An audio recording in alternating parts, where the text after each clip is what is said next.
Reste bien accroché, parce que l'histoire que je vais te raconter aujourd'hui est probablement l'une des plus dangereuses du monde des milliardaires. Cet homme n'est pas juste riche, il est traqué par des gouvernements, interdit dans plusieurs pays, surveillé, menacé. Et pourtant, des centaines de millions de personnes utilisent encore son application tous les jours. Pourquoi? Parce que ce qu'il a créé, les États n'arrivent pas à le contrôler. Et ça les rend complètement fous. Mais le plus choquant, ce n'est pas ce qu'il a construit, c'est ce qu'il a refusé de faire. Parce qu'à un moment, on lui a demandé de choisir, obéir ou tout perdre. Et il a fait le choix le plus dangereux. Il a refusé. Ce jour-là, il est devenu une cible. Forcé de quitter son pays, privé de son entreprise, et poursuivi par ceux qui voulaient le contrôler. Mais ce que personne n'avait prévu, c'est qu'il préparait déjà quelque chose de bien plus grand. Quelque chose d'ingérable, quelque chose d'inarrêtable. Et dans quelques minutes, tu vas comprendre comment cet homme est devenu le milliardaire le plus recherché au monde. Et reste bien jusqu'à la fin, parce que je vais te révéler une information que très peu de gens connaissent sur lui et qui change complètement la façon de voir cette histoire. Si cette vidéo te captive, imagine ce qui t'attend dans les prochaines. Abonne-toi maintenant, active la cloche et rejoins ceux qui veulent comprendre le pouvoir, le business et les légendes. Avant tout le monde. Avant d'être traqué, avant d'être milliardaire, Pavel Durov était déjà un problème. Pas pour ses professeurs, pas pour ses amis, pour le système. Parce que très tôt, il comprend une chose que peu de gens comprennent. Les règles existent pour être contournées.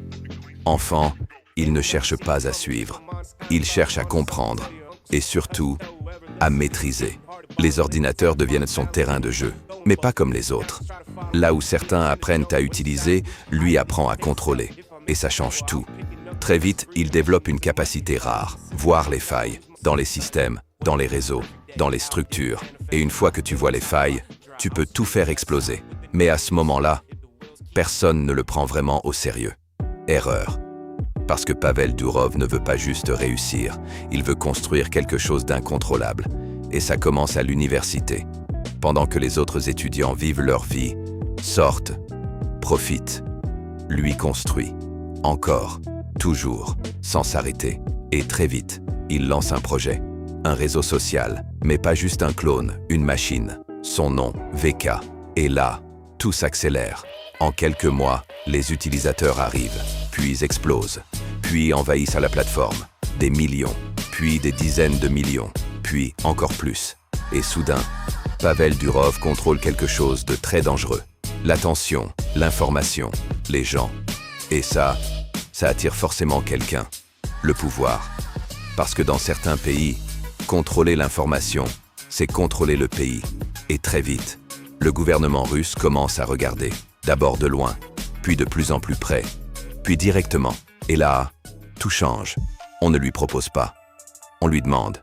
Supprimer certains contenus, bloquer certaines personnes, donner accès à certaines données. Bref, devenir contrôlable.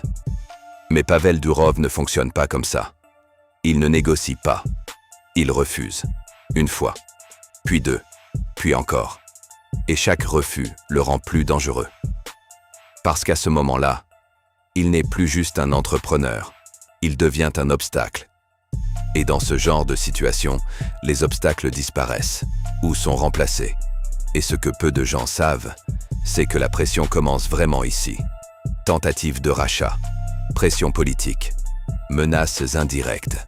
Tout s'accélère. Et Pavel comprend une chose. Il est en train de perdre le contrôle. Pas de son entreprise, de sa liberté. Et là, il doit faire un choix. Se plier ou tout perdre. Mais ce que personne n'avait anticipé, c'est qu'il allait choisir la pire option. Il refuse. Encore. Toujours. Et cette fois, les conséquences sont immédiates. Son entreprise lui échappe. Le système se referme. Et lui devient une cible. Mais ce n'est pas la fin. C'est le début. Parce que pendant que tout le monde pense qu'il a perdu, Pavel Durov prépare quelque chose. Quelque chose de plus grand, plus dangereux et surtout impossible à contrôler. Et dans quelques instants, tu vas comprendre comment cet homme va passer de simple entrepreneur à l'ennemi direct de certains gouvernements. Et crois-moi, ce qui arrive ensuite est encore pire. À ce moment-là, tout s'effondre, pas lentement, d'un coup. Pavel Durov perd son entreprise. VK ne lui appartient plus. Le contrôle lui échappe. Et surtout, il n'est plus en sécurité. Parce que quand tu refuses d'obéir, tu ne restes pas tranquille. Tu disparais. Et c'est exactement ce qu'il va faire. Pavel quitte la Russie. Sans plan précis, sans destination stable. Juste une certitude. Il ne reviendra pas. Mais ce que personne ne comprend à ce moment-là, c'est qu'il n'est pas en train de fuir. Il est en train de préparer quelque chose de beaucoup plus grand. Parce que Pavel Durov a appris une leçon essentielle. Si un système peut être contrôlé, alors il finira par l'être. Donc cette fois, il va créer quelque chose d'incontrôlable. Et c'est là que tout commence. Dans l'ombre, sans bruit, sans annonce. Il travaille sur une nouvelle application. Pas un réseau social, pas une plateforme publique. Une arme, une application de messagerie. Mais pas comme les autres. Sécurisée, cryptée, intouchable. Son nom, Telegram. Au début, personne ne comprend. Encore une app de messagerie.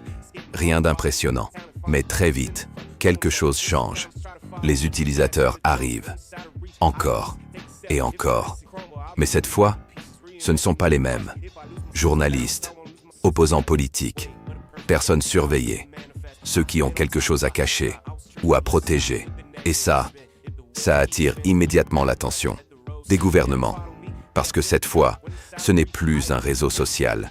C'est une zone incontrôlable. Et ça, c'est un problème énorme. Très vite, les demandes arrivent. Encore une fois, donner accès, ouvrir les données, collaborer. Mais Pavel Durov ne change pas. Il refuse. Encore. Toujours. Et cette fois, les conséquences sont encore plus violentes. Tentatives de blocage, pressions internationales, menaces. Telegram devient une cible. Mais le problème, c'est qu'ils ne peuvent rien faire. Parce que contrairement à avant, Pavel a tout prévu. Serveurs répartis, système décentralisé, aucune prise directe, impossible à arrêter. Et là, la situation devient incontrôlable. Parce que plus les gouvernements attaquent, plus Telegram grandit. C'est un paradoxe. L'interdire le rend encore plus populaire. Et très vite, l'application explose. Des millions, puis des dizaines de millions, puis des centaines de millions d'utilisateurs dans le monde entier. Et Pavel Durov devient quelque chose de nouveau. Pas juste un entrepreneur, un symbole, le symbole de la liberté, mais aussi un problème mondial. Parce qu'à ce stade, Telegram n'est plus une simple application. C'est un territoire, un espace où les règles classiques ne s'appliquent plus. Et ça fait peur. Mais ce que personne ne réalise encore, c'est que le pire est à venir. Parce que plus Telegram devient puissant, plus Pavel Durov devient dangereux. Et cette fois, les enjeux ne sont plus économiques, ils sont politiques. Et dans quelques instants, tu vas comprendre comment cet homme est passé de simple exilé à l'un des individus les plus surveillés de la planète. Et crois-moi, ce qui arrive ensuite dépasse tout. À ce stade, Pavel Durov n'est plus un simple entrepreneur. Il est devenu un problème mondial. Telegram continue de grandir, encore et encore, des centaines de millions d'utilisateurs, puis encore plus. Et personne ne peut l'arrêter. Mais plus la plateforme devient puissante, plus la pression augmente. Certains pays tentent de la bloquer, d'autres essayent de la limiter. Certains vont encore plus loin. Ils veulent la faire disparaître. Parce que Telegram permet quelque chose de très dangereux. Communiquer sans contrôle. Et dans un monde où tout est surveillé, ça ne plaît pas à tout le monde. Mais le vrai problème, ce n'est pas l'application.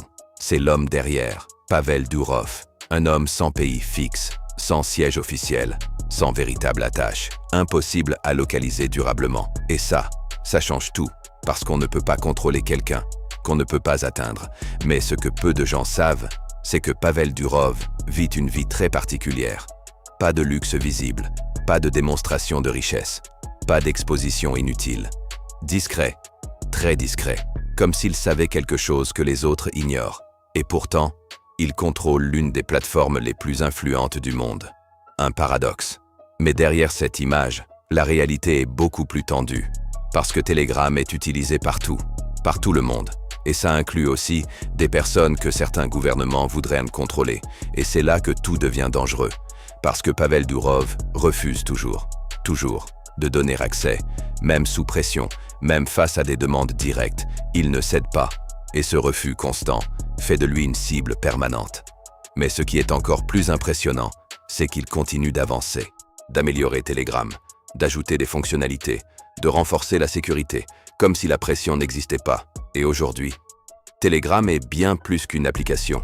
C'est un écosystème, un espace parallèle, un monde à part. Et Pavel Durov en est le créateur. Mais maintenant, comme promis au début de cette vidéo, voici le bonus. Combien vaut réellement Pavel Durov aujourd'hui? Sa fortune est estimée à plusieurs milliards de dollars.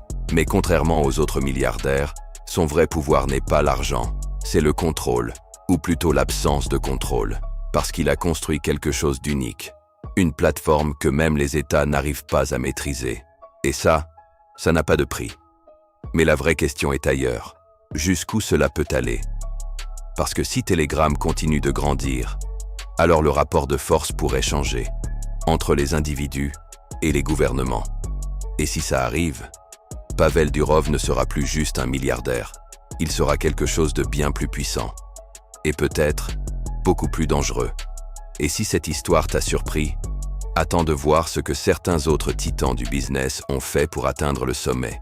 Parce que parfois, la réalité dépasse largement la fiction. Si cette histoire vous a inspiré et que vous aimez découvrir les parcours incroyables des plus grands entrepreneurs, alors n'oubliez pas de vous abonner à la chaîne pour ne rien manquer des prochaines vidéos.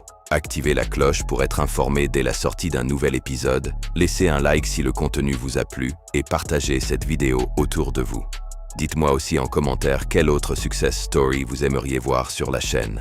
À très bientôt pour une nouvelle histoire fascinante.